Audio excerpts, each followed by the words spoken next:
In a world of fake news, we bring you up-to-the-minute factual inaccuracy and a heavy dose of moral truth. With your hosts, Kyle Mann and Ethan Nicole. This is the Babylon Bee. Fake news you can trust. Hello, everybody, and welcome to the Babylon Bee 2-Minute Hate. I'm Kyle. I'm Ethan.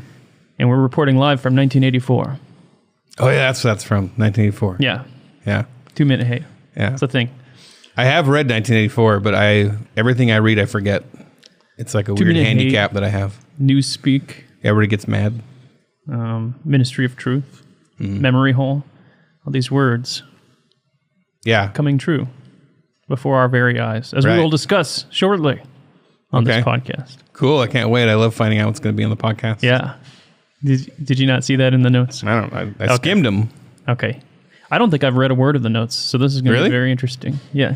I tried to read them all, but like I said, when I read things, I completely forget them after I finish reading them. Because cartoon ideas are constantly popping into my head. That's my life, my brain. So, yeah, okay. So this is like the Homer Simpson thing where it looks at his brain and it zooms in and you've just got like a bunny getting squished by an anvil that's going on in your head. Mm-hmm. That's all that's going on in your head all the time. Yeah. It just doesn't retain the important things. Well, who's to say cartoons aren't the important things? That's probably more important than a lot of things you read in the news and stuff. If it's what you do, then it's important, I guess. Bring joy to the world, or I try to. With cartoons. Yeah. And if you haven't checked out our cartoons, go to our YouTube channel, youtube.com/thebabylonbee. Yeah. And check out our cartoons. We started doing cartoons. This is Ethan's dream. He basically pretended to want to write satire for the Babylon Bee so that he could get into a successful company. In Photoshop. And then be like, why don't we start doing cartoons? Hey, I'll just start doing them. I won't even ask permission. But at least it semi-fits with the Babylon Bee, and it's not like you work for a paperclip company or something, and you're like releasing cartoons for them. Yeah. It kind of fits with us. It fits, yeah. It's fun. No, we're having a blast. It's like, it's intense. We're doing a new one every week. It's intense, but like, I'm really excited about it. Frank Fleming is doing awesome writing on it. We got Austin Robertson doing voices. Bridget Fedesi is doing a voice on it. And it's really good. It's awesome. Yeah, so we do a weekly update every Friday. I can't see. Are you getting waved? He tried to hold a note up at me, and I can't see. It says, I think it says B-Tunes, maybe? I don't know. I think he thinks I should say that. I don't know. It's like an inside joke he wants me to joke about. B-Tunes. First go at cue cards. Yeah. You were trying he attempted cue cards on me. Cue cards didn't work. That didn't work out. This is like Joe Biden trying to read his teleprompter. What? Text.com. Your PC has restarted, crashed. What?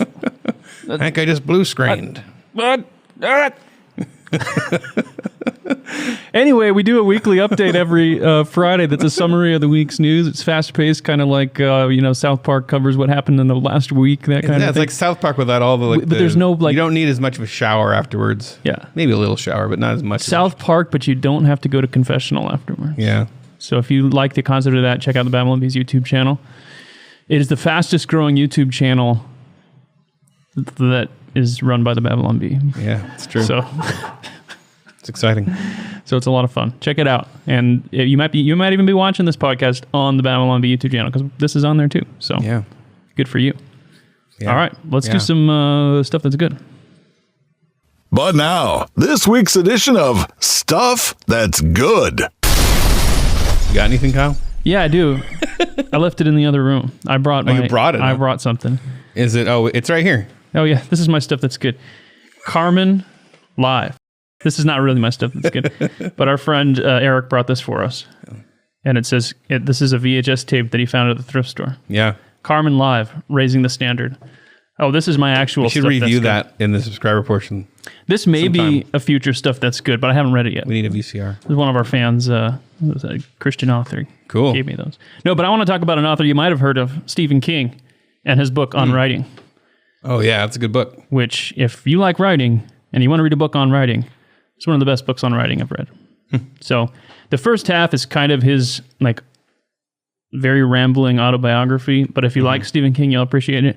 if you don't like Stephen King, you can kind of skip to the second half of the book where he actually talks about how to write, you know. And every time, I've read this book a couple of times, and every time I read it, I just like, I get all inspired, and I go off and write half a novel. And then don't finish. Yeah, it's always half, yeah. But do you try to pants like him?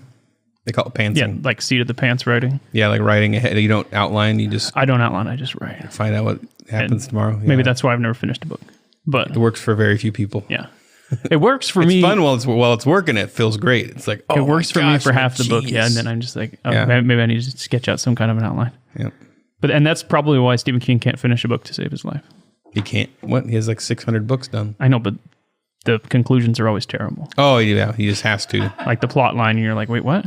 Yeah. Like it is, I didn't like it. It is like a very rambling book, but it's like considered his masterpiece. And at the very end, it's like, and then they jump on the back of the space turtle and fly out and blast the clown from Spider Clown. And you're like, what? That's the end of the book. Is they like go space turtle? They fight with the space turtle against the spider clown or something. It's very bizarre. I wonder how many people have made it to the end and figured that and found that out. Yeah, because they don't do it in the movies. That's an insane ending, like the Bible does. It's like the Book of Revelation. Yeah, the Bible just goes crazy at the end. Maybe the Apostle John read. Yeah, maybe they're pantsing. And he just goes. That's terrible. That's a bad joke about that. Totally That's not true. That's not how it works. That's not even how it's written. If you want to support a struggling author, buy Stephen King's On Right. I am recommending this movie, which I always assume everybody's seen every movie that I think is great, but Gran Torino with Clint Eastwood. This is a great man movie.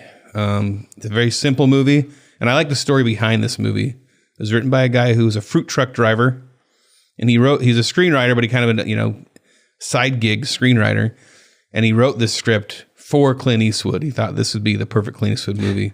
Which like basically never works. If you're an unknown person, you write a script for a specific actor. Yeah, you're a fruit truck driver, bro. No, this is the story I heard. I don't know if this is actually true, so I'm just spreading gossip on the internet, maybe. But he somehow got the script to Clint Eastwood, and Clint Eastwood said, "Don't change a word." So normally a script gets from some guy who hasn't written a film yet. I don't know if he'd written other films or not. I know he had been a writer, but apparently that was the directive. Was like, we're not going to do any big rewrites. You're not changing anything. We're just going to do this script as it is. So it has that feeling of a very, it just doesn't feel like one of those big, overly produced movies. And in fact, some of the people have watched it with, the one kind of tough part of it is that it takes place in this area where the Hmong community lives, and they use a lot of people from that community who have never acted before. So there is some rough acting among those actors.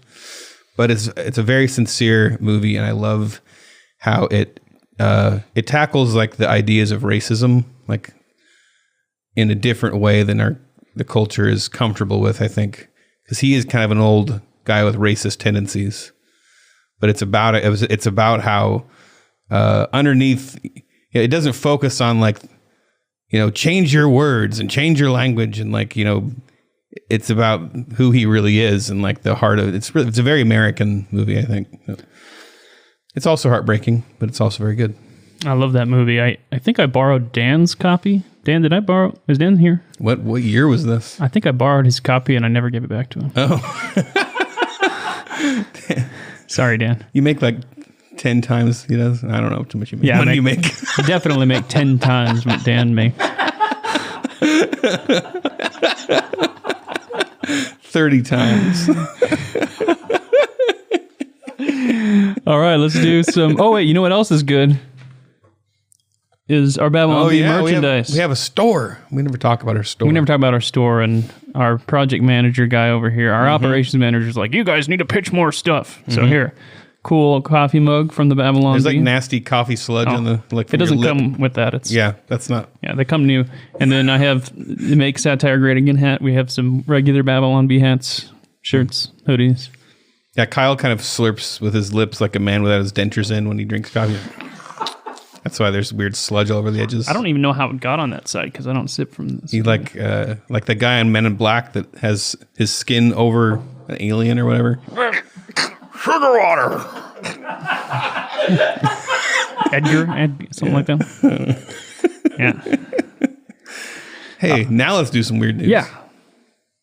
This has been Stuff That's Good. This news is weird. Herd of charging cows in England kills second man in month. Oh, man, I love when people die. It's so funny. This should be called hilarious news. Hilarious. News of death. So this herd But cows. Always funny. has killed 2 men in 1 month.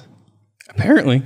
And police are looking for witnesses with all of the investigation. Are they? They've dusted for cow prints. They're sending an undercover. They've taken milk samples. They're sending an undercover team in a cow suit, like one guy in the back, one guy in the front. And they're going to go find out. There's a second one in 2 weeks. Malcolm Flynn of Carlisle. Happened around 11:45 on September 11th when he was walking near Thirlwall Castle. So this is definitely somewhere with castles. And Well, we know it's in England, right? So we do? Okay. that's like in the headline. Oh, it is? Yeah. Okay. I only saw cow and dead. I know, but I said it like moments ago. Okay. Yeah. Flynn was pronounced dead at the scene. I'm trying to figure out how did this happen twice? Was it the same spot? So Scotland Yard's like, oi, hey, oi. Oh, AC just came on. Oh, yeah, AC kicked down. We need to turn that off because it's loud. We could just make Patrick edit it out. He's a new guy. You hear the laughing? That's Patrick. So this is like very loud. Yeah. No, it makes us feel funny though. It does make us feel funny. I like the studio audience. Yeah, I can't find our thoughts were with Malcolm's family. Well, that's sad. We don't read that part. Everybody just laugh. It's funny. He's just walking and cows ran him over, I guess. Did they get released? Did they just run free? Like how? We should read these ahead of time. I think, they'll break out of a pen and then you got a bunch of them in a stampede and did something spook them? There you go. Like some sneaky rascal in the bushes with some crash cymbals or something. I don't know what spooks a cow. Yeah, that's a real plague that's going around England right now is guys hiding in the bushes with cymbals. Crash cymbal. Cow spookers.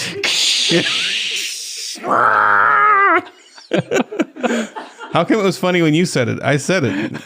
It's funny because you say it so sincerely, like, what is there, like, guys? Like, yeah, and then I just like reframe it, like, yeah. Yeah, I was just thinking like, you create the mental image of an idiot. It's just funny. Thank you for saving my joke. Whatever. Squirrel beer, ant gin, and poop wine are served up in Disgusting Food Museum's new exhibit. Okay, alcohol in the museum exhibit had to be considered drinkable somewhere in the world. So this is all real stuff. Squirrel beer. It's made from squirrels. Wait, did we do this one already? I feel like we did. We did do this story already. We did this one already. Who's getting fired? This is Patrick's first day on the job. He's already getting fired. So, remember it was the squirrel because it was a squirrel with the open mouth? Yeah, it's a squirrel beer bottle. And I don't remember the ant gin, but I think we did talk about the ant gin. Poop wine. Yeah, we talked about poop wine. Yeah, this is old stuff. I like it's a good choice if we didn't already do it because it has all the right things. Poop. Dead squirrels, poop. Squirrels. Poop that you devour. People eating poop. Mm-hmm. All the good elements are there. You have weird news, yeah. Thai hotel seeks deal with guest facing jail over bad reviews. Whoa. So Thailand's Criminal Defamation and Computer Crime Act. Under that, he could be fined up to $3,200 in jail time for giving a bad review to a hotel. He was mad about a $16 is what 500 baht is. And that's a corkage fee. What's corkage? Oh, like a wine bottle, not poop wine. Not poop wine, but like regular wine. Is it like the fee to get the cork out of there? It's like corkage. It's like because if they have to open a new bottle or something, I might get that wrong. Really? I've never been to Thailand. Oh no! I know what it is because I just looked it up. Oh, okay, good. It's when you bring your own bottle. They charge you just to open the bottle. Oh, it's kind of like the cutting fee at a cigar shop. It's corkage cutting. They got that at Matt's shop. Yeah, $10. It's a real crime just to cut a cigar. Yeah. It's a total ripoff. So you can't just slum around and drink your own bottle or whatever. Because sometimes people will they'll go to a restaurant and they'll bring I have my $200 bottle of blah, blah, blah. It's like, we want this for a special occasion. And then the waiter will come along with you bring your own wine in? And open it. I've never done this. That's not tacky? I don't think it's considered tacky. Really? Yeah, because you might have a really special bottle you've been saving for this or that. I was trying to save money for a while, and I would carry my own tea bags. And then I'd go to a coffee shop and I'd be like, can I get a cup of hot water? And then I just pull out the tea bag and stick it in there. And I had some friends that were very disturbed by that. I don't know what that's like. I mean, I make 30 times what you make, so yeah, I don't know. Yeah, you never been there. You didn't lift yourself up by your bootstraps to get to where you are? I've always made 30 times what you You've ever been, always been, I don't know. I just order a bunch of tea just because I don't even like tea. It's like more tea, bring it on. I don't even know. I didn't like tea. I don't know why I was doing that. I think I wanted something. I don't know. It was a short phase. Reporter confronts aggressive raccoon outside White House. So they confronted it. I'm like, hey, raccoon. Yeah, we need to have a serious talk. Excuse me. Was it Acosta? Was it Jim Acosta? That's exactly making it all about himself. That's exactly who I pictured. The reporter said, "Frickin' raccoons, man." Wait, you really did? Gosh, again? This is the second time. Oh, so he was about to go on TV and the raccoon. Flower bed. It always comes around when I'm about to go on TV. Get! Is there video of this? There must be. Yeah. I guess, they got to have a video guy around. If you're doing the news. Did the raccoon have a MAGA hat on? He's probably radicalized by Trump. Well, all raccoons are partially wearing blackface. Kind of. Something like that. Or something. Yeah. I don't know. Radicalized. Blackface. Raccoons MAGA. Do remind me of Antifa. Because they dig in the garbage and eat garbage? They're just running around, screaming at everybody. Yeah. And breaking stuff and just kind of just generally trashing things. And it just feels like they're doing it just to do it. My wife feeds the raccoons. You don't sense any, like that. You don't sense if they had everything their way, that it would be a peaceful place to live. Like you don't the raccoons. Yeah. Yeah. So you wouldn't move to the raccoon autonomous zone? Right. Raz. Exactly, Raz. Yeah.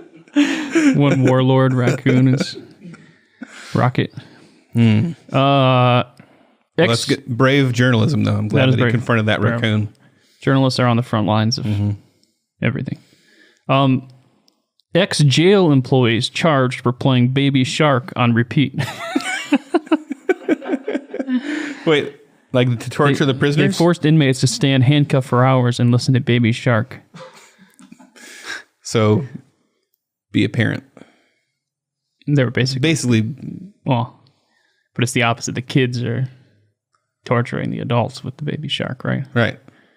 But the prisoners, like their worst, the most horrible thing they're going through, that they actually the employees got fired, right?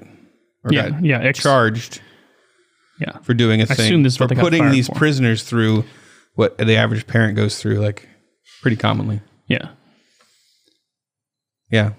But voluntarily, so like I guess we did sign up for it. That's true. We knew what we were getting into. But so did they. The moment that they shanked somebody or they like stole somebody's car, smoked a little marijuana. They don't know what's going to happen in there. This is cruel and unusual. Is it? I love those stories about the songs that they would use for torture, like on like terrorists. They use was it like Miley Cyrus or I can't remember, some really funny ones in there. I know they use Drowning Pool.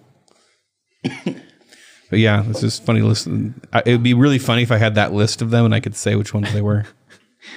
Did you hear about that? I'm going to look it up. That radio DJ that locked himself in the booth and played Last Christmas. What? He locked himself in the radio booth. He was a DJ. He wouldn't change the song. He just played Wham's Last Christmas on repeat for hours on the station. Make everybody go insane. I had remember those songs from the Penalty Box? Yeah, from Tooth and Nail. So I had one of those ones. It was one that had Goaty Hook. Had I Like My Bike. Remember that song? I like my bike, No. It's like about Pee Wee Herman's bike. Well, anyway, my roommate hated that song. And so jokingly, I left it on repeat and I just left the house. I came home and I went to open my CD player, and I was obsessed with that CD at the time. I listened all the time. And this is in the days of CDs. And I found a note in there. Did I tell this story? No, but make sure we get the story time with Ethan and Nicole. He's never boring and he's never dull. It's story time with Ethan and Nicole. Yeah. More stories! Tell us the one about the urine. There's a note in there that said, looking for your disc. There's like a little rhyme. It's like, you're going to have to find it. It's not in a case, Ace. It's in another place. And then like there'd be like a hint. And it was like the Joker had taken my CD, and I had to go all around the house trying to find each little clue to find the CD. That would be more like the Riddler. Riddler, there you go. Yeah, Riddler, sorry. I had a college roommate who woke up to U2's How to Dismantle an Atomic Bomb. And it starts out, uno, dos, tres, catorce, da-na-na-na-na-na-na-na-na. But this guy was like, maybe on his like fifth year, like his second senior year at college, whatever. Mm-hmm. And he would not get up for class. So he put the radio on the other side. So he used that to wake himself up. Yeah, but he put it on the other side of the room, so he'd have to climb out of his bunk and go, so he would get up for class. Oh. But he would just go hit the snooze, climb back up to his bunk. Gosh. And so it would play for like 2 hours, and we're like, dude, you got to get up. Like, so I'd go to class, come back, and the CD would still be playing, and he'd still be like a kid immune to it. Wow. All right, let's do some stories of the week. Make counseling great again. That's what I always say. Yeah, because, man, it's really gone downhill lately. Yeah, all those atheist counselors. Mm-hmm. And Satanist counselors. Demonic counselors. Yeah. You don't want that. So you're looking for a counselor that has read their Bible. Yeah, that knows what a Bible is. Yeah, at least knows. Knows at least who has Jesus one on their is. shelf. Yeah. It's like, oh, yeah, Jesus. I've heard of that guy. Right. Things are hard right now. Quarantine. You may be locked down. You might be depressed. Depression's way up. I feel sorry for people without families. I don't think about that. It's like, you're just like, I got nobody. Yeah. Imagine people locked in their houses for months with nobody. Yeah. What you might need is some faithful counseling. Faithful counseling is online professional Christian counseling to deal with depression, stress, anxiety, crises of faith. Correct. You can text, you can chat, you can phone, you can video, anything. Because, a lot of us, we have our certain method of communication we prefer. Yep. I hate when people want to talk on the phone to me. Like, I would text. I would text a counselor. Yeah, I like texting. I don't know if great. I want to go show up in person. Yeah. But it's affordable. Faithfulcounseling.com/BabylonB. Listeners get 10% off your first month. Yeah. And do you think counselors use emojis? Probably lots of smileys. Yeah. Like they probably wouldn't send a lot of like crying and. Yeah. Well, maybe they're trying to sympathize. Like you're like, oh, I'm yeah. so sad today, and they would send the sad. I would feel good about that. I feel weird about a counselor using emojis, but it's to each their own. Yeah. They probably accommodate whatever. But we're not guaranteeing that they use emojis because we don't know. We don't know. But it's not. Yeah, that's not a guarantee that they make. Yeah. But you can get started today. Faithfulcounseling.com/BabylonB. Do it now. Now. Every week, there are stories. These are some of them. Amy Coney Barrett has eloquently defended herself throughout the Senate confirmation hearings. But as Dems grew increasingly vicious, she was forced to turn to desperate measures. After several hours of hearings, Barrett pulled out a large crucifix and held it aloft. A light shone from the heavens, and the Democrats knew they were defeated, and they hissed and shook violently.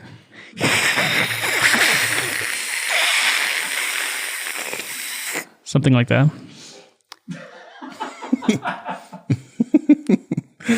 It's a good day for an exorcism. So, actually, this is coming out Friday, all right? Right. So there's actually going to be a fun animation of this coming out today. At some point on the today. Probably at like 11:59 p.m. Yeah. It's going to be... if I survive it. Because Ethan is killing himself trying to get it out. Mm-hmm. But we're going to have this hilarious animation of the Democrats getting demons cast out of them by the exorcist Amy Coney Barrett. ACB. So yeah, these hearings are going on. They're not quite as exciting as the Kavanaugh. I'm a little disappointed. I've only caught a couple clips. Really feel like second season of the hearings. The writing really fell off. We got like one moment where they asked if she'd ever sexually harassed anybody. Yeah, Senator Mazie Hirono said...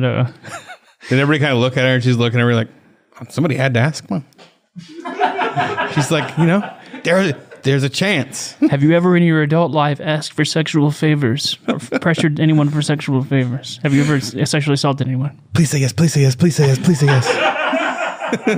And Barrett goes, no. No. And that's all we got. Oh, here's the quote. Since you became a legal adult, have you ever made unwanted requests for sexual favors or committed any verbal or physical harassment or assault of a sexual nature? She's like, well, I have 7 kids. I don't know what that means. You have to talk to my husband. But only 5 of them are hers. So. That's true. Well, they're hers, but I mean, she takes care of them. Yeah. But in terms of the... Yeah, she didn't. We're moving on from that talking point. Yeah. How do we move on from that? It's just kind of fascinating that you have this woman who's like clearly very educated, knows what she's talking about. Her demeanor is very calm. She's got 7 kids at home. Right. Very successful. Career woman, family woman. She's got it all. She's speaking very eloquently to these people. Usually not. I guess she didn't use notes for much of it. And yeah, then that's like a big deal. Almost every senator on the panel is just a total clown. Like, just like asking. And then like they take all their time to like just give this massive speech, and then it just goes to her, and she's like, "Was there a question?" Like, yeah. Well, it seems like a lot of them are like, "What are you going to do when you have to vote for Roe versus Wade or whatever?" Like, what are you going to do? Tell us now. And she's just like, "It's not in front of me. I'm not going to just tell you right now." Like, it's Yeah, because there's not going to be a case that says overturn Roe v. Wade, yes or no. Yeah. The case is going to be a specific, that's how cases work. There's going to be some documents to look at. There's going to be a little stuff to go through. Depending on the circumstances, she'll try to rule what the Constitution, how the Constitution applies to this. She said, I'm not doing it for you. I'm not doing it for the president. It's not how it works. She said, I've made no commitment to anyone, not in the Senate, not over in the White House, about how I would decide any case. I'm not willing to make a deal, not with this committee, not with the president. Oh, hey, look, the quote was right in there. That seems very, hateful and bigoted. Yeah, that's very dogmatic. Yeah. The dogma lives loudly within Amy Coney Barrett. So that was, Feinstein said that? Feinstein? Feinstein. It's a Feinstein you have there. Thank you. You can get this at the Babylon Bee. We do have a Feinstein. We do have a Stein. Do you have the Stein? I don't have the Stein. I have it at my house. You have the Stein. Yeah. I do not have the Stein. I got to get it. It's all right. Yeah, it's cool. Is it fine? Yeah. Yeah, it's a Feinstein. The dogma lives loudly within you. She said that 3 years ago. Does he say that in like a weird like Star Wars guy voice or something? It just sounds like she like pre-wrote it. The dogma lives loudly within you. No? Yeah. I was thinking more the guy loudly within the guy at the hood, like the old Antifa guy with the hood over his eye. The Emperor? Yeah. Antifa? I just think black hood. I think the Antifa now. Dogma lives loudly within you. Yeah. Something like that. Yeah, like that. I think in your Oh, you're watching a video? Yeah. Professor. I guess we can't hear it. It doesn't work that way. We don't have the technology. I was trying to find out what... Lives loudly. Is that the you're dogma fine. lives loudly within you. And Okay. That dog. So she didn't just say it. She lives. She didn't wiggle her fingers or anything. Within you. So, but you know what's interesting is they kind of backed off the whole religious thing for most of this. Like, I think they all got together and they were like, hey, if we just slam this girl for being religious and having a family, that's going to look really bad. And so they just tried to hit her on like ACA, Roe v. Wade. They tried to hit her on cases. And they're pretty much getting their bottoms handed to them. My mom listens to this podcast. You gotta be careful. Yeah. Bottoms. Yeah. It feels like I think it's obvious that it's weird that she has 7 kids and she's so into the family and stuff. But then once it comes out to a thing of this, then they kind of back off on that. I do feel like the normal person looks at someone like her that has a career and a family like that and goes, I have a lot of respect for that. Like, you must know what real life is like if you got that amount of kids, unless she's just got like an army of nannies. Maybe I don't know how that works. Maybe just that the experience of having kids. You mean? Yeah, it's just There's probably a lot of real young life people is that have- inescapable with children. No, maybe not. Yeah, it's true. There's No, like the there- Mary Poppins parents. There are exceptions where there's people that are just absolutely insane, even though they have a bunch of kids. Yeah. And there's probably like a cause and effect thing too. You have a bunch of kids, then they drive you insane. But I get what you're saying. Like if you have raised all these Yeah, children, it's not a black and white thing, but and they have a semi-good head on their shoulders, and everybody seems pretty well balanced. It's like, okay, you're probably not Adolf Hitler. to me, it's not a that point. deterrent. I don't look at that and go, Right. there's something wrong with you. Yeah, I There's can't. people that do that, right? Like yeah. Like I'm not saying that having a bunch of kids means that you're like well balanced and Right. successful, Yeah, maybe you're just, but it's not. especially if it's a bunch of I different dads. absolutely don't understand seeing it the opposite, which is what you're saying. Right. Like saying, oh, the kid, she's crazy. Yeah. Well, Yeah. but maybe a healthy kind of crazy. You got to be crazy to have that many kids, but Yeah, you do. but maybe in a good way. Yeah. Yeah. Yeah. Well, let's go on to our next story. Okay. Los Angeles Mayor Eric Garcetti, having opposed large religious gatherings in his city for the past 7 months, has suddenly reversed course, allowing a large worship service to take place in the streets of the city last night. Despite the ban on religious gatherings, the worshipers came together to honor their God, LeBron James, in a spontaneous outpouring of love and praise. Worshippers in this religion, rather than singing songs or saying prayers, topple cars and throw things at the police.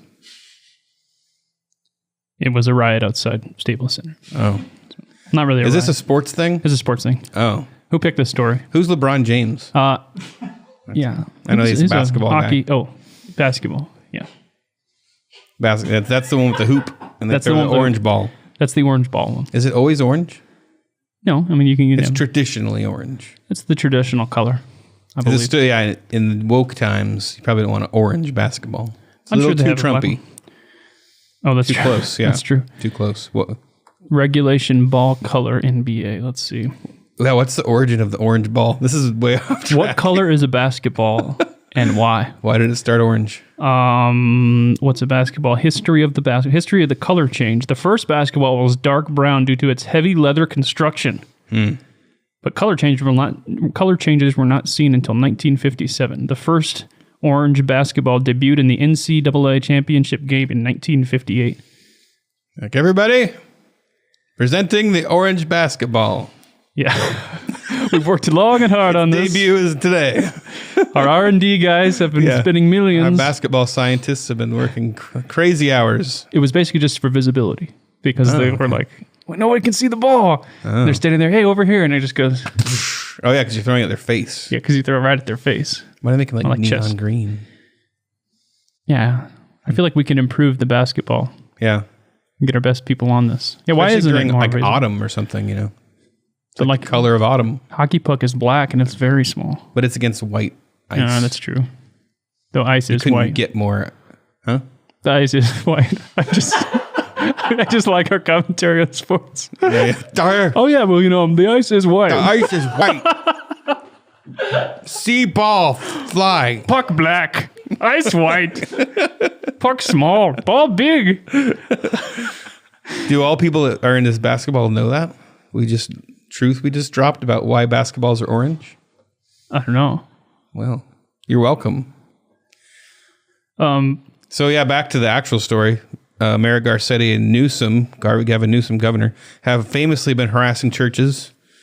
You know, standing outside the doors, tripping people, giving them wedgies, dumping their books. At Grace Community Church, places like that, MacArthur. Jumping out in the bush from the bushes with cymbals. Yeah, yeah, throwing raccoons at them. Stuff. Was they drunk on poop wine? It's a good callback. It's a good callback. I guess the ratings for this were bad. Oh yeah. I guess don't. basketball ratings are the worst they've been. Or? I don't know if that's it's like people say, well, it's because the politics came in. That might be part of it. I do also think like Watching, it's like what it was half a season or something, right? And I don't know. there's no fans in the audience, so nobody's excited to like go to a game. You don't want to check out the cardboard cutouts they got out there? That's so stupid. So stupid. It doesn't Yeah. feel like a real season to me. Like I don't know what one feels like. usually in the Lakers or in the finals, I like at least know about it, even though I don't follow sports. just because it's like we live in LA and you'll see the flags and people walking around with the shirts. And I didn't even know they were in until I heard, they won the finals. I'm like, oh, okay, I guess the finals were going on. You're way ahead of me. So I don't know. So the finals are the last series. They're the final thing? Like the final one, yeah. It's like the last boss. You don't do video games. Yeah, I get It's boss. like you get the boss thing. Yeah. So it's like a boss? Like a giant basketball player comes out? Yeah, they go out on like a drawbridge over some lava. And like you have to like take out different parts of them? Yeah. And then it's like he starts flashing red. Yeah. And then you got to make like one final dunk. And then he falls into the lava. Okay. So that's what it is. I should get into watching That's sports. the I didn't NBA realize finals. that it was that cool. Yeah, it is that cool. So sports. Yeah, basketball. Yeah. Ball. We could just, it's more, I think some of our listeners probably just want us to say, it's all the woke stuff. It's all the woke. Go get woke. Go broke. Yeah. So they're just out there with these rainbow flags running around, the basketball, the giant picture of a transgender baby on it or something. Oh. I don't know what they're, and then losing ratings left and right. President Xi. Owned. President Xi's face is on the ball. Yeah. Yeah. He looks kind of like a transgender baby, I guess. Yeah. I don't even know what a transgender baby, you can't tell. They look like the same. You can't tell a baby, boy or girl. Some you can.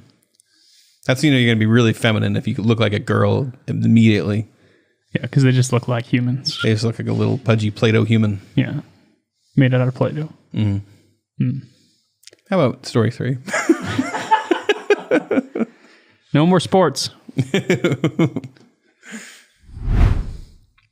Joe Biden was asked yet again today if he plans to abolish the Constitution, overthrow Congress, dismiss the Supreme Court, and set up a communist regime to take their place.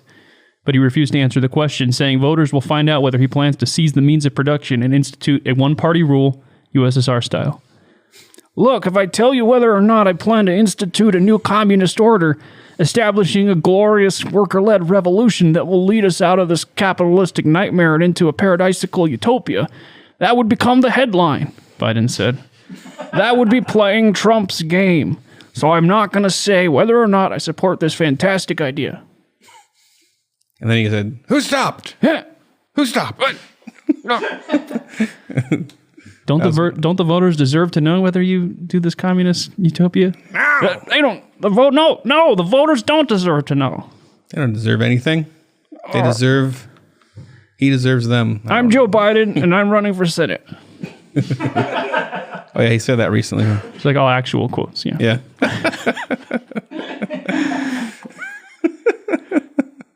Every time that guy has to say a number, it's just, he can't get, like, it adds a million to it. Yeah. It's just, they're like, what time's the press That's like conference some of the today, Joe? He's like, translations of the Bible. 10:30 a.m. million. That's like all the, you always see these lists of like where the Bible is mistranslated. Yeah, mistakes or whatever. Yeah, mistakes owned. Atheists have their list. It's always like a number. Like, it wasn't 10,000. It was 10 million or something. It was like they had it off by a zero. Yeah. So like some Joe scribe just Yeah. copied it wrong or something. Biden also said 210 million people have died from the coronavirus. That's true. Did he say they'd be dead by the end of his speech or something like that? He did that, and then later on, like last week, he said 210 million have already died. Have already died. Wow, million. Like on his teleprompter, they need to start writing like that part in big capital letters. Write it all out in words. 200,000. Yeah, because that's probably what it is. The teleprompter has it in zeros. numbers, and he's like commas.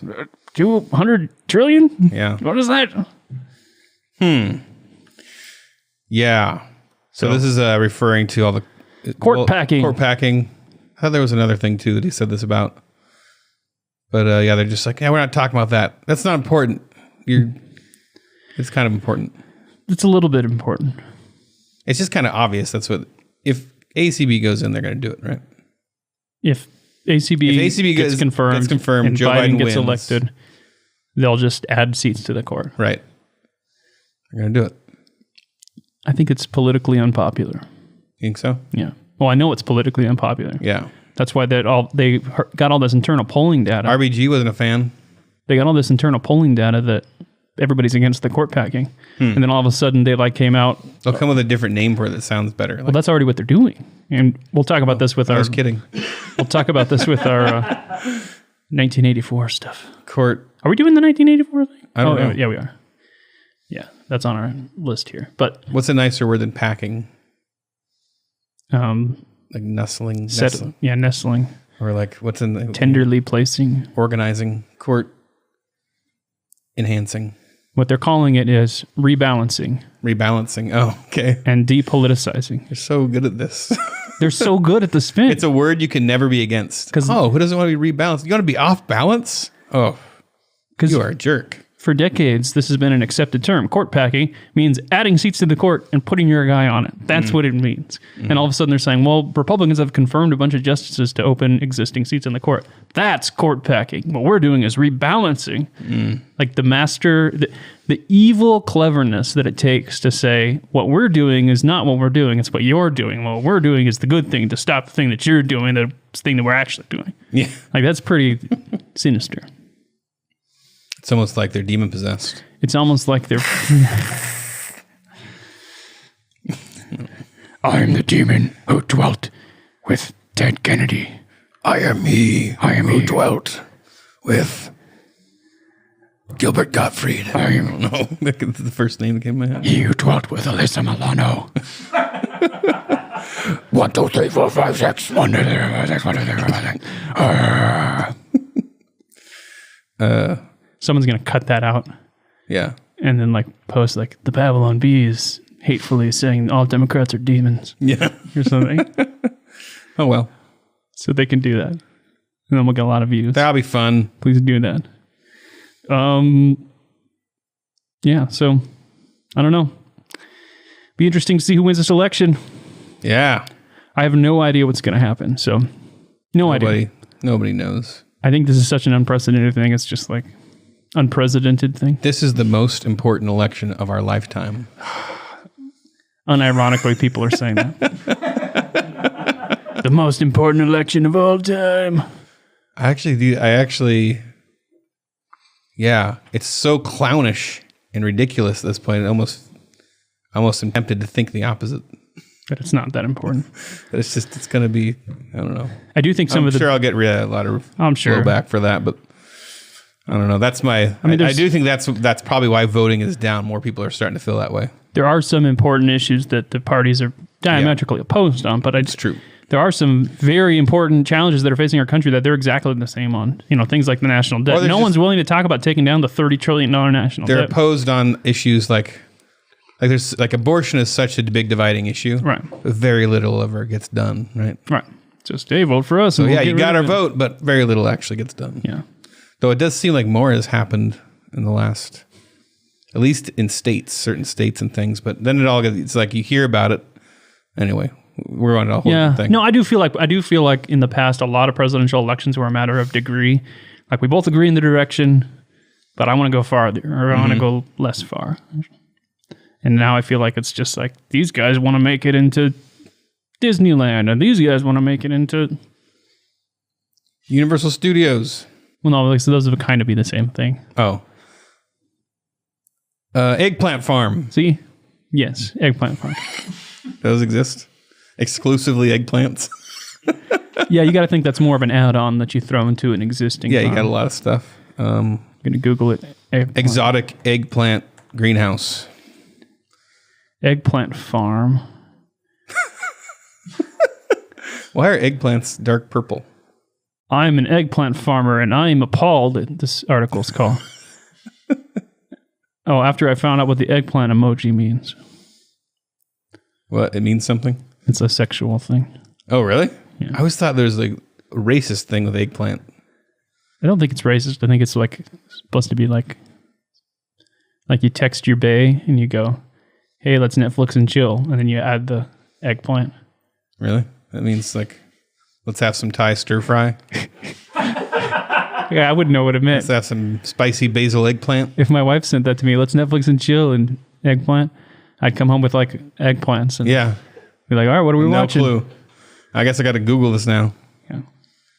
We're so adorably ignorant and naive at Babylon Bee. You like eggplant? I like eggplant. Like I don't know the that real. It's probably considered a fruit. Not the sex thing, though. Yeah, the actual food. I don't. I used to cook it constantly. I don't. It absorbs flavor. I don't think I've ever had eggplant. Really? Probably. Yeah, I could see that. I've probably had it like in a salad and didn't know, or like in a. Can I eat eggplant with salad? No. Like you don't think that's some fancy place with like? You remember we went to the Prager conference and they had that really fancy salad with the weird crap and the weird like. I don't think so. Sauce. Oh, you were sitting. I'm at sure the somebody's far done. back. Yeah, table. you probably get. I probably got corn dog on a stick or something. They gave you the kids menu.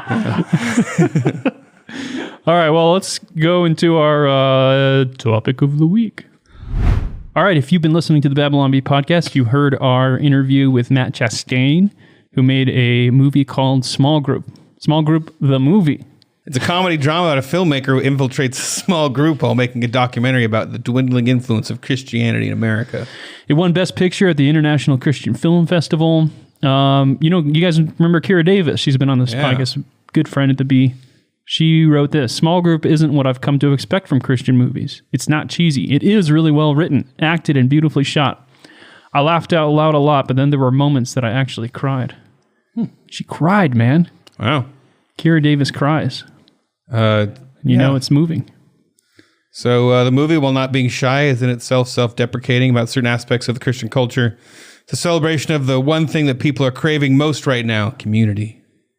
So it's available on DVD or Blu-ray at smallgroupmovie.com, and it's also available for digital streaming on Amazon. We need more Christian comedies in the world. We do. Check out Small Group, the movie. And now, the Babylon Bees topic of the week. All right, Webster's Dictionary made headlines this week. Merriam-Webster. Merriam, forget Miriam. There's Bob Merriam. You sexist. And Jim Webster. Oh, I thought Miriam was a woman. Like Maid Miriam. Yeah. From I assumed it was Bob Merriam's last name. Probably. Bob Merriam and Joe. He has a beautiful woman last name like me. Webster. It could have easily been Nicole Webster, but it's not. Webster Nicole. No, it's Merriam-Webster, so it would have been Nicole. Oh, is there a guy named Merriam-Webster? I thought no, it's Merriam hyphen Webster. Yeah. I told you, it's Bob Merriam and Joe Webster. Got it. Okay. Anyway, so Amy Coney Barrett at the hearing, she used the term sexual preference. Mm-hmm. And almost immediately it was, I think actually Senator Hirono said. Hirono? Yeah, Senator, well, it's Hawaiian, right? Hirono, is that how you say it? I didn't know. Hirono? I didn't know this person. It sounds like something you wave at when you leave the plane in Hawaii. Hirono. Yeah. I don't know if that's what. Or that's or Mahalo. It's like their beer. Yeah. Their beer? You put a little slice of pineapple in it, and it's Hirono. Is that what? Do they do that? No. I don't know. I was trying to make a Corona joke. Stupid. They're really stupid. It's one of those jokes I'm supposed to make quickly, and you just drive. And then I just keep talking. It's one of the ones where I'm supposed to not even hear you. Don't lock into it. Okay. Yeah. All right. Hirono, it's not beer. I think she was the one who criticized Barrett, saying it was offensive for her to use the term sexual preference because that implies that people can choose. It's like she said sexual preference, and all of a sudden everybody goes, gasp. The whole room. I don't think anybody. A few monocles popped out. Fetch the fainting couch. A few bow ties started to swing. Fetch my pearls. And then they... Yeah. What does that mean? Clutching them. Because you're like, oh no. Do you think they're going to be stolen? Oh, I don't know. That's a good idea. Let's see. Clutching. I've always wondered what that meant. Clutching your pearls. It means, right, like you're... Well, yeah, I didn't know what it means. The phrase clutching pearls. Like you're pretending you're in danger, or you're being heroic, or there's some like a... Being a kind of a demagogic... I don't know, like is it demagogic or demagogic? I never know. I don't know. I can't. It's used all these different ways. It's a genteel woman clutching her pearl necklace in shock. We'll get to the bottom of that later. I don't have the instinct of I don't have the instinct to do this though. To like if I get it's just it doesn't make sense to me. It's like covering your mouth. Okay. But it's like grabbing the pearls. Okay. So. Like you feel like you're gonna get robbed. Like, yeah. So anyway, the basic feel was that they had nothing on Amy Coney Barrett. They had They weren't able to find any old high school yearbooks like with Kavanaugh where she wrote like, let's do the devil's triangle. They couldn't find any pictures of her like holding a bunch of beer kegs and walking into a frat party. I'm sure they looked.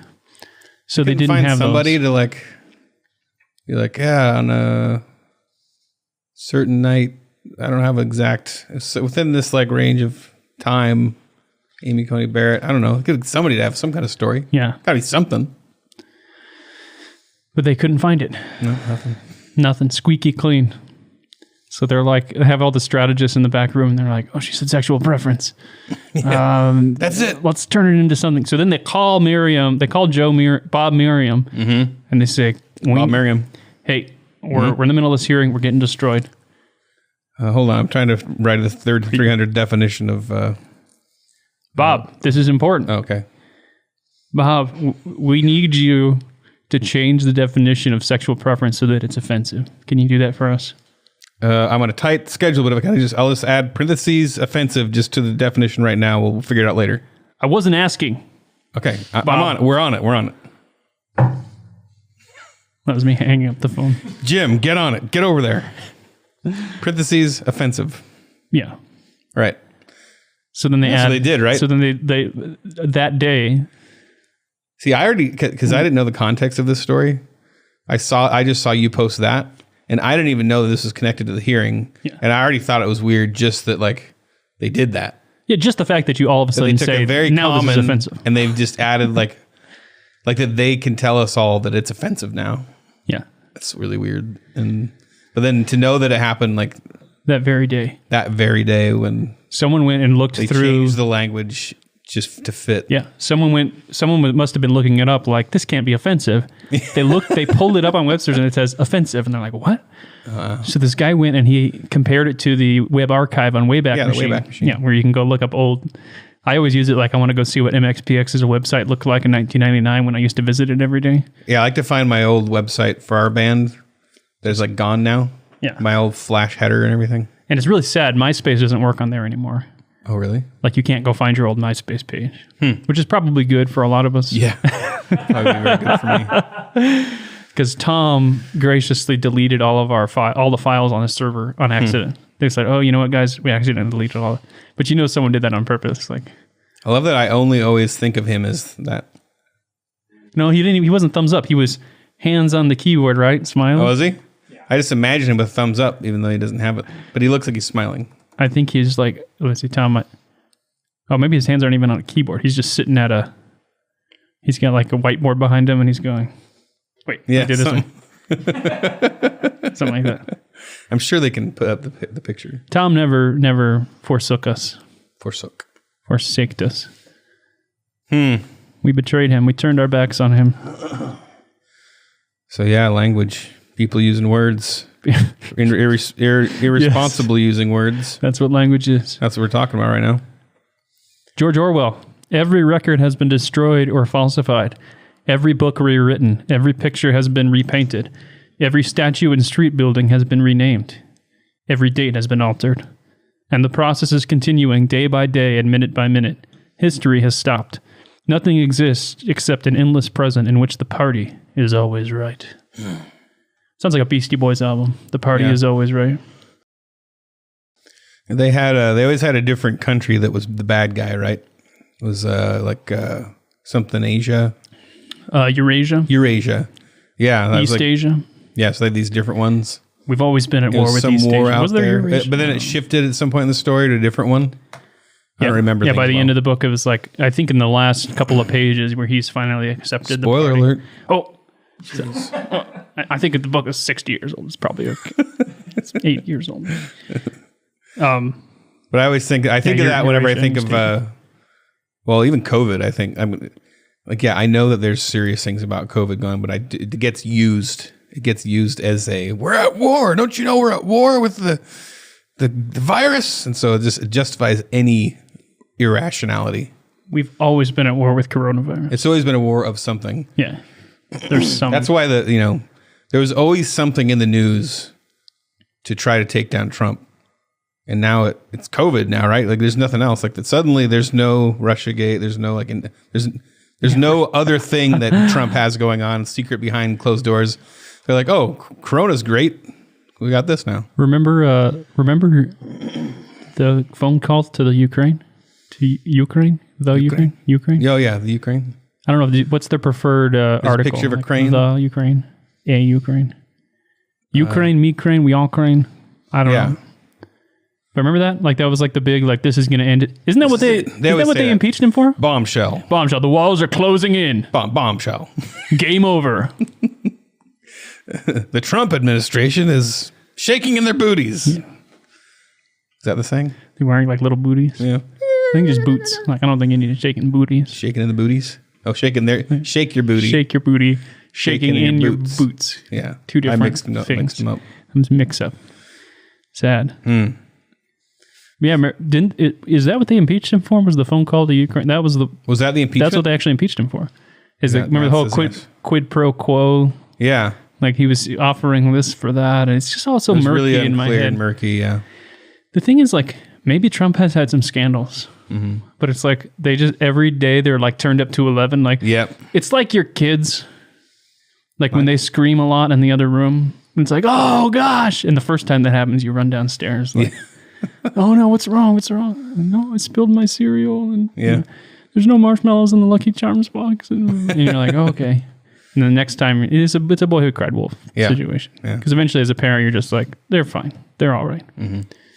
Yeah, it's like blood-curdling scream for like 13 minutes. So little baby Jim Acosta's in the other room going, no, Trump committed impeachable offense. I can also do the other thing your kids like to do is like, you know, they'll they'll just do something really dumb and they'll keep asking you to watch them do it over and over again. Daddy, watch this. Daddy, watch this. Yeah. Over and over. Over and over. Yeah, I always regret like doing something that my son likes. Yeah. Just one little toss up in the air. I'm like, oh yeah. Make a stupid face, do a stupid voice. For the next do it again. 17 hours. Yep. Worst decision ever. Yeah. Yeah, what happened to Facebook?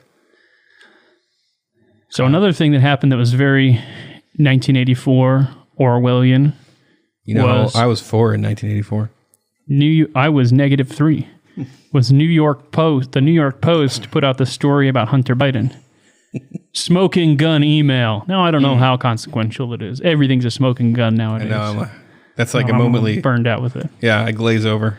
But they have this smoking gun article about Hunter Biden and how he talked to a Ukraine businessman and like got all these favors exchanged so that he could meet the vice president.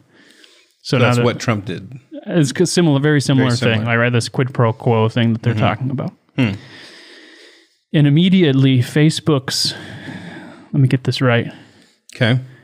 Somebody at Facebook, some peon, he's got 5,000 followers or something. Psh. Yeah. Lame-o. Yeah, like, gosh. Do you even exist at that point? What are you? Some kind of Dunkin' Donuts worker?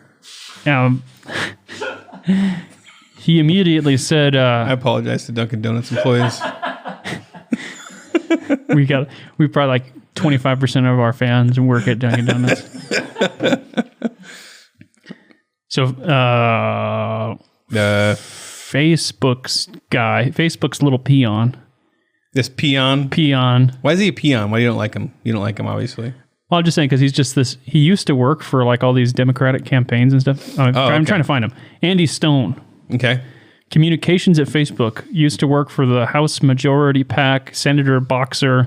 So it's like this revolving door where he was in politics and now he's working for big tech and Facebook. Okay. He says, right after the story came out, he wrote, "While I will intentionally not link to the New York Post, I want to be clear that the story is eligible to be fact-checked by Facebook's third-party fact-checking partners. In the meantime, we are reducing its distribution on our platform." So before this story has been fact-checked by Facebook's official fact-checkers. Okay. Are you okay? Yeah, I'm trying to follow. Before it was fact-checked. Yeah. He says, we're going to squash this. Okay. He said it publicly? Yeah, he just tweeted it. Yeah. He said, we're not going to let this get shared very widely on Facebook. So if you post it, they're going to hide it. Damning. Wait, can I say that? It's darning. It's very darning. It's very darning to Hunter Biden. supposedly. That's the thing is like normally it'd be like, oh yeah, New York Post bombshell, whatever. But when all big tech is like, we gotta hide this. Yeah. I'm like, oh, maybe it's real then. It's a very like Streisand effect. Yeah. Yeah. So then it made it go bigger. So, and then I guess Twitter was actually, if you tried to share the link, they said this link may be harmful. Really? Big message pop up. It's like I don't know. We did one joke. We did the story about Facebook warning you if you're posting something about COVID and it's positive. You had a little bit of hope. A little bit of hope. If are you sure Buck up, guys. We're going to get through this. Yeah. Are you sure you're better? You know what it said. I didn't write it. Oh, you didn't? Joel wrote it. I was probably recording a podcast. I was probably at Disney World at the time. You remember stuff better than me then. But yeah, it was good. It feels like that right now. Like it feels like social media is, as we get close to the election, more and more paranoid about how they're going to, I guess they got this blowback last time with the whole Trump thing. They think that they did it. Do you get the little message all the time to register to vote from Facebook? Yeah. I'm getting those everywhere. Like I'm just like sitting on the toilet, like, and they're all like mail vote. It's all over the place. Yeah. Like I'm getting all this stuff about mail your vote in. I'm like sitting. This is the first year I've been like, I think I'm trying to tell a toilet joke. Can I tell my toilet joke? Yeah. I was sitting on the toilet and Mark Zuckerberg jumps through the window and he's like, "Hey, have you registered to vote?" And oh my gosh. There, was it worth it? Yeah. Yeah, it's fun. Maybe. But no, it's the first time I always did the mail-in vote in California, but now I don't know, just to stick it to them, I'm like kind of. Could you always mail-in vote? I know you could absentee. Yeah. It's not the same thing. It's pretty common in California. But you have to request I signed up for it, or I don't know. You have to request it before, and now they're just sending them to everybody. Yeah, I mean, I think I requested originally or whatever, and I always get a ballot in the mail. Oh, I kind of wonder if the mail-in voting thing for some demographics will make people vote less. Because if I have to remember to like mail something in, some people just never mail stuff. I'm just like, oh shoot, yeah, I was supposed to take that. So you might have all these people who like fill it out. I'm going to mail this, and then it's just left in their car. Or they try to stick it in that little opening in the computer that they don't know is for an old thing called a disk. Yeah, I think that'll. All right, here we go, mailing it in.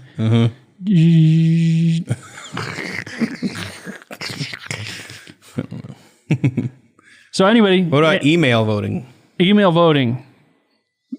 Great idea. What could go wrong? What could go wrong? There is no email voting, is there? I don't think so. Hillary Clinton wants it to happen. Mail. According to the Babylon Bee. Yeah. Vote by email. Well, good. Good job. Good job. That topic was thoroughly covered. So 1984, welcome. Go read 1984 instead of listening to this podcast today. Yeah, because this is a great book. It's a great book. I really miss Adam Ford. The Babylon Bee was featured on the New York Times Sunday website thing. Yeah, New York Times, they're a big deal. And you know the New York Times readers love the Babylon Bee. Oh, yeah. So huge fans. They gave us some comments. And I haven't read these, and I'm sure my feelings are going to get hurt. Oh, you haven't read these? So tissues, can I get tissues ready? Here we go. We're diving in. The hateful comments from the New York Times readers who are triggered. Not really. I was saying that ironically. But here we go. Okay. Satire needs a basis of truth to be effective, hence why Republicans aren't funny. Gotta say it. I was checking out some of their stuff. I wanted to give them a fair hearing. In my opinion, their material and presentation is complete shh. And then they died. They must have died because that's literally all it says. It just says shh. Our material was so bad, we killed this commenter. I like when they say that it has to be a basis of truth to be effective, but then I assume that they believe people have like their truth, your truth, my truth. Yeah. So maybe it's just not funny according to their truth. Yeah. So hilarious when their satire, this person's name is I Am Cake. Their satire inspired local wackos to call our bookstore repeatedly demanding to know if we'd stop selling Bibles. We read that hate mail before. Oh, he did? No, not that one. But remember, we read that, a couple of those. The angry Barnes and Noble That's manager. Your fault. That is my fault. That one, yeah. We weren't even making a joke about Barnes and Noble. Yeah, we were just using their bookstore. The little logo was on the thing. Yeah, I feel a little bad about that. No, they shouldn't be compared to The Onion. They aren't funny. How I long for the days of the Wittenberg door. Now that was good Christian satire. So good that it went out of business. I added that part. That's not received. It's why Reliant K was never Blink-182. Oh, so we're like the We're like, because we're the Christian knockoff. I know. Relient K was better than Blink-182, and I don't even like Relient It is true, yeah. I mean, if you're honest, well, their lyric. I mean, they did suffer from cheesy lyric syndrome. A lot of Christian bands have that. And not always, but in Blink-182 were brilliant lyricists. not brilliant. All the I never liked Blink-182. I hate Blink-182. We'll take it. It seems like in pop punk, like the better you are music wise, yeah. Sorry, I'm derailing again. Republican comedy is an oxymoron, says James. Did you read this one? I don't remember. It's a well-established fact that conservatives just aren't funny. I'll pass. I feel like just state this as it's fact. Facepalm, facepalm, facepalm, facepalm, facepalm. Those are all emojis. Those are facepalm emojis. Funny is funny, but at the end of the day, they're simply trying to defend Trump's corrupt and morally bankrupt regime.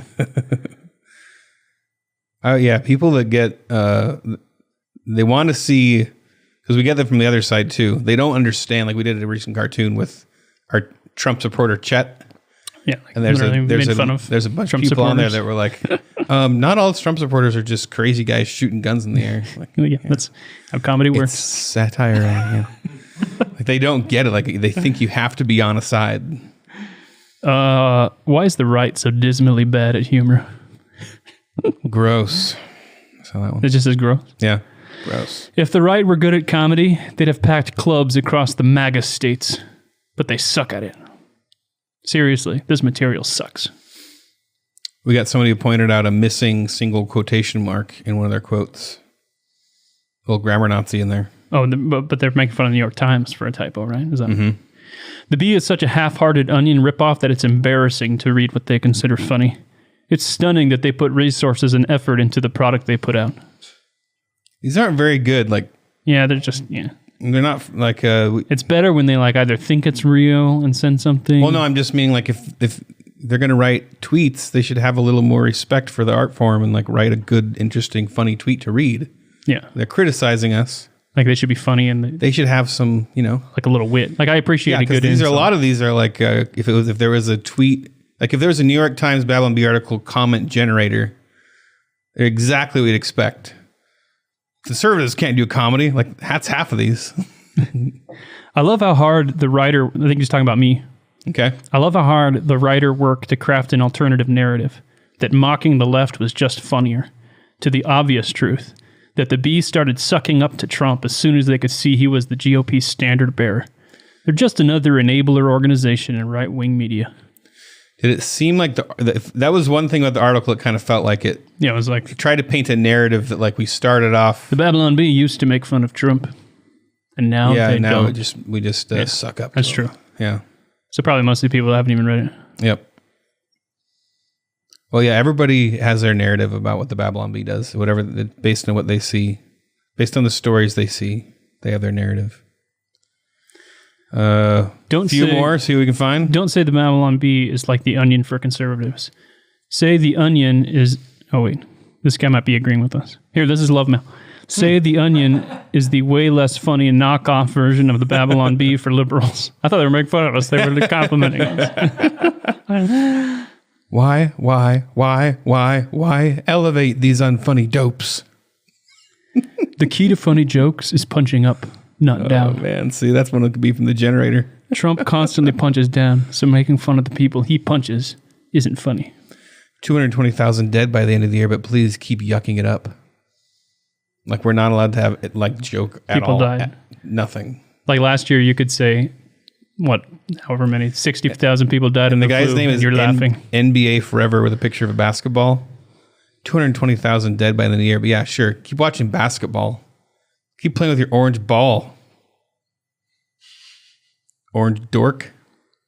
Ball player. I don't know.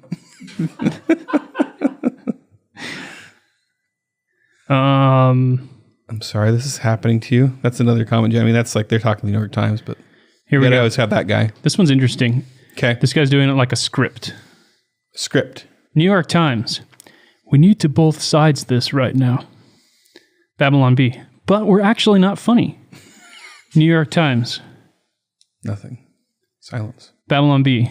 Really, really unfunny. It's nothing like The Onion. It's what conservatives like.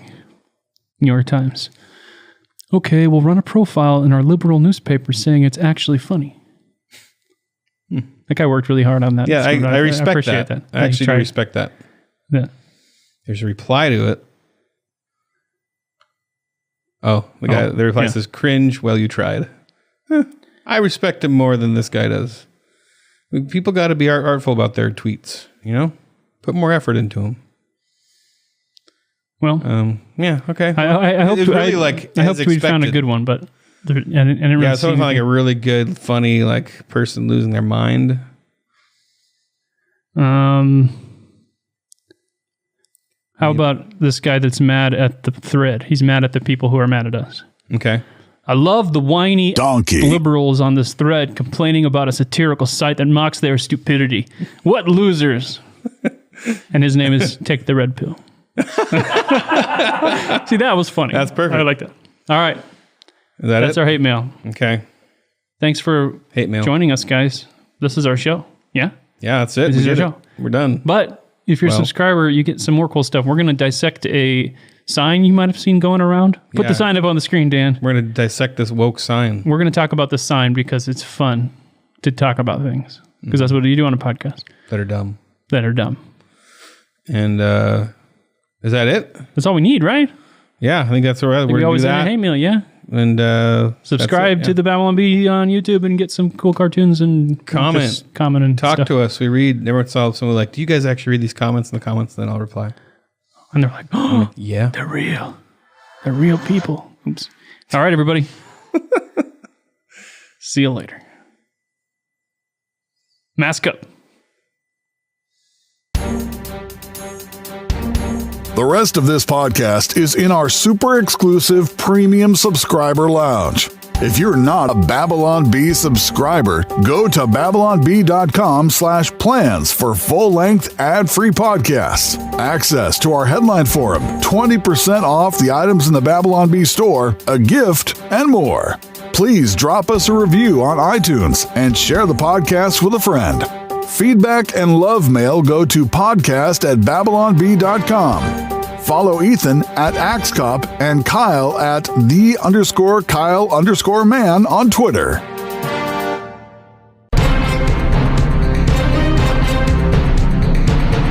Kyle and Ethan would like to thank Seth Dillon for paying the bills, Adam Ford for creating their job, the other writers for tirelessly pitching headlines, the subscribers, and you, the listener. Until next time, this is Dave D'Andrea, the voice of the Babylon Bee, reminding you to go forth and find us someone who can give us the inside scoop on Carmen.